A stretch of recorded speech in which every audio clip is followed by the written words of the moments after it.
Hello everyone and welcome to another deck profile video. And you've heard of Lost Box, Jolting Box, Terra Box. Now get ready for Ogerpon Box.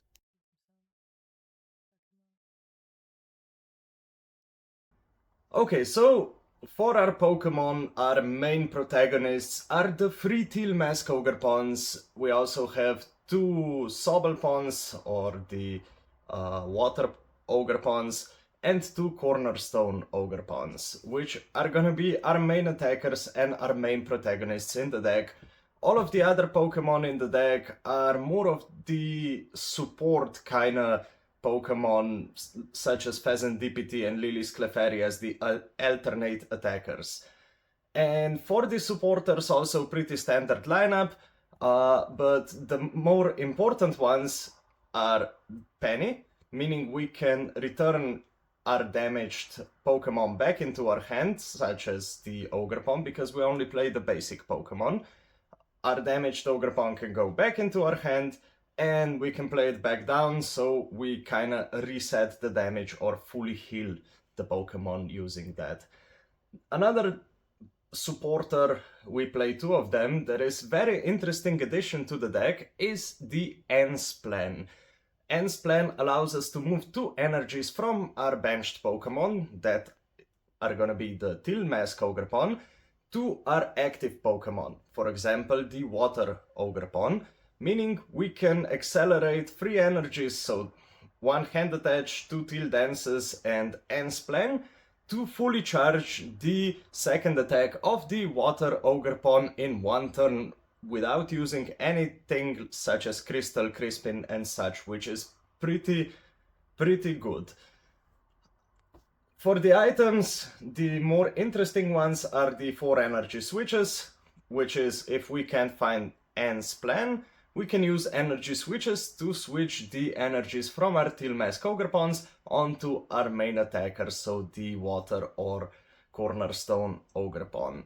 And we also play 2 Ogre's Mask, which is kind of like Thornton used to be, except it's an item and it only works for Ogerpon, so we can switch the fully charged Teal Mask Ogerpon with the Cornerstone that is in our discard, and we can get attacking from it instantly. So that's also a pretty cool addition.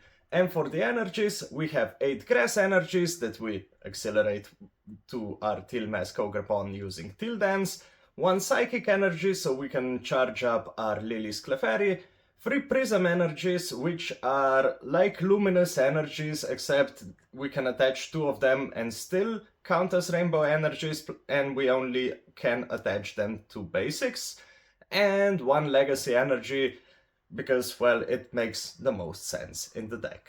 So, a little bit about the matchups. Going first, going second doesn't really matter, because if we go second, we can attack. If we go first, we can't attack, but we can set up really well. And speaking about the matchups, there are quite a few that are quite favored for us. The biggest thing for this deck is that Shaymin is massively underplayed right now. And because Shaymin is massively underplayed, we can use that to our advantage, and that makes evolving decks such as Gardevoir, if they don't play Shaymin, or Grimmsnarl a really good matchup, because we can just do the torrential pump of the Water Ogerpon 3 times, which we can do relatively easily with the energy switches and the Ends Plan, to wipe their single prizers on the bench and on the active, and that's game for us.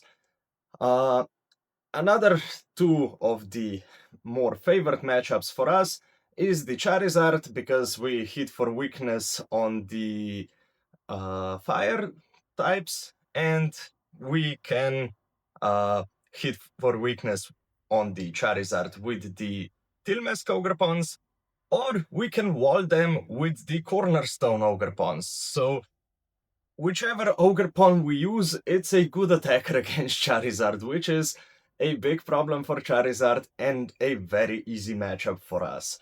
Another one that is heavily favored for us is the Dragapult with Dusk Norse, because, well, once again, small single prizers, and using the Dusk Nor line, we usually don't have enough space in the deck to put Shaman in, so that's why, once again, Torrential Pump going our way, which is amazing.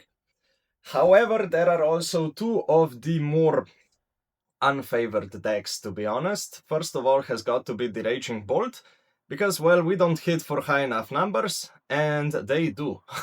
And they can one-hit knockout us with ease, we can't one-hit knockout them, and their main attackers, so the Raging Bolt EXs, don't have abilities, so they can just go right straight through our cornerstone mask Ogerpon, which is really not ideal. So that's a very tough matchup. And another one that is very tough is the Krasal. Well, because all of our attackers are EXs, and the Krasal's ability is that it cannot be damaged by EXs. However, we have the uh, Cornerstone Mask Ogerpon that can hit the Krasal, but it has to hit 2 times because we only do 140 damage and Krasel has 150, and we can go for 2-hit knockout on the Krasel, which is a single prizer, and they can go 2-hit knockout on our Cornerstone, which is a 2 prizer. So once again, really not great, and a really tough matchup to work through it. But there are a ton of more 50-50 matchups. So the more important ones is Grimmsnarl. Grimmsnarl usually plays Shaman in their deck. That's why Torrential Pump isn't really viable up until the point that they set up Shaman, of course. And we have some merit of playing the Tilmask Ogerpon because we can hit them for weakness, and we can also use our cornerstones because, well, they have an ability and they can't attack us. But however, they have some other ways using Monkey Doris and Frostlasses that they can work around that. So it can really go both ways. And another one like that is Goldengo, once again, because of the cornerstone strategy, but they have other ways of dealing with it, such as Sizer, which, once again, matchup can really go both ways. So yeah, that's it for this week. Thanks so much for watching, and catch you next time.